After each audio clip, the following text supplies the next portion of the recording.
Hi everybody, Dr. Satterly here. Obviously you can't see me because I have the camera focused on the Canvas screen. I'm sitting here trying to do this solo, so I apologize for any screen chatter. But what I'm going to attempt to do is hold my iPad and film myself navigating around Canvas the way you would for your clinical rotations. So first I'm going to log myself in, and you already know how to do this.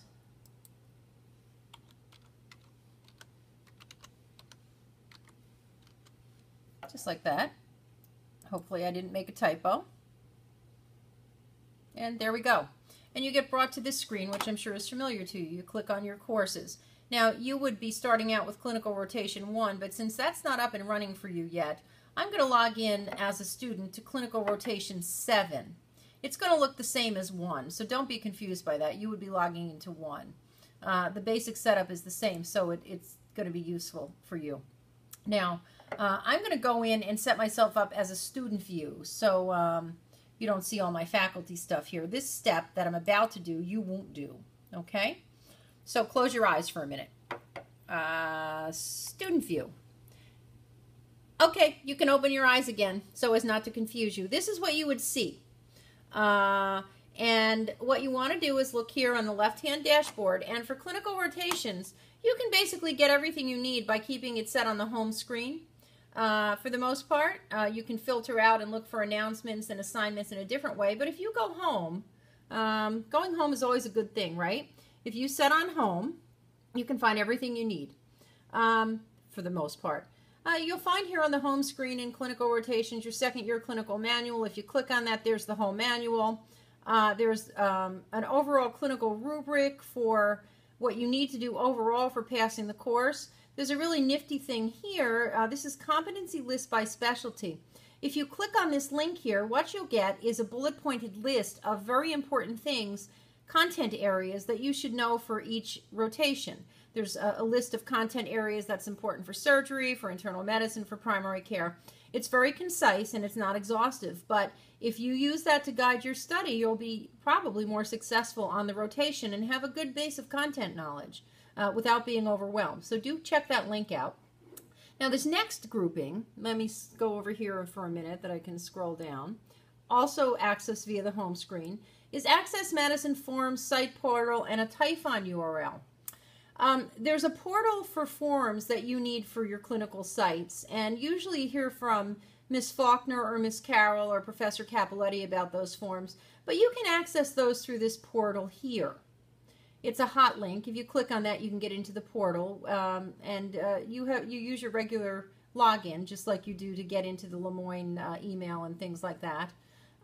There's also a link here that'll get you into Typhon for your case logging, which you'll understand more after transition. You can access that directly from Canvas.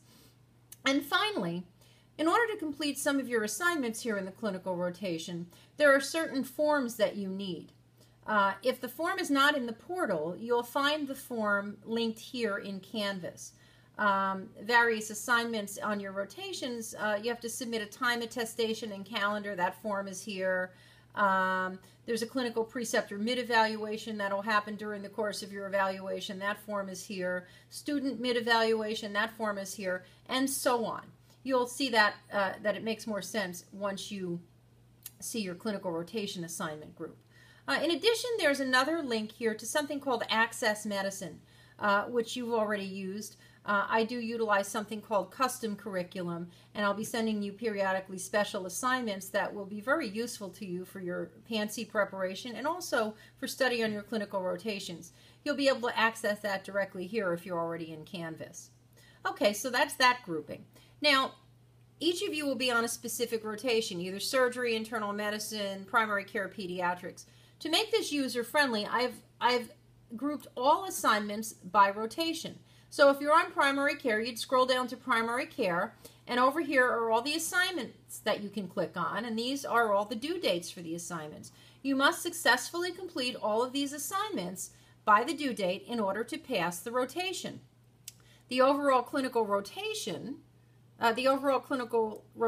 rubric, which is up here, explains how the assignments are weighted and all of that. But you can click on that to see how each assignment is weighted and how we grade you. But you must complete all of these assignments for each rotation. There's some assignments that are absolutely the same for every rotation, like the initial time attestation and planning calendar. It's always going to be due the first Friday of the rotation. There's a mid-rotation time log, things like that. Those are common to all rotations, and you'll see those no matter what rotation you're on. I'll scroll down to surgery, and you can see the same things there. There's your initial time attestation and planning calendar. We'll talk a little more about these assignments as we get closer. I do not want to confuse you. Some of you will be on something called a split rotation. You'll be 3 weeks in one place and 3 weeks in the other, and that will alter the timing. But again, if you're on a split A, you'll see when the split A assignments are due. You can't miss it if you follow here on your rotations. It's kind of mistake proof if you just kind of do what's listed and follow the date. One thing that I suggest to my students is that you have 10 to 15 minutes of Canvas time every single day, and it will help you organize yourself. One of the nice things about Canvas is too, and you can't see it in this view, but when you first log in, if you have anything upcoming that's due or overdue, you'll see it right up here. And so that's going to be really helpful to you. So this is just a first introduction to Canvas. And I just wanted to give you a sense of that. I'd like you, once you get login access, to noodle around here and to send any questions to me that you might have. Take care, and I'll see you soon. Bye.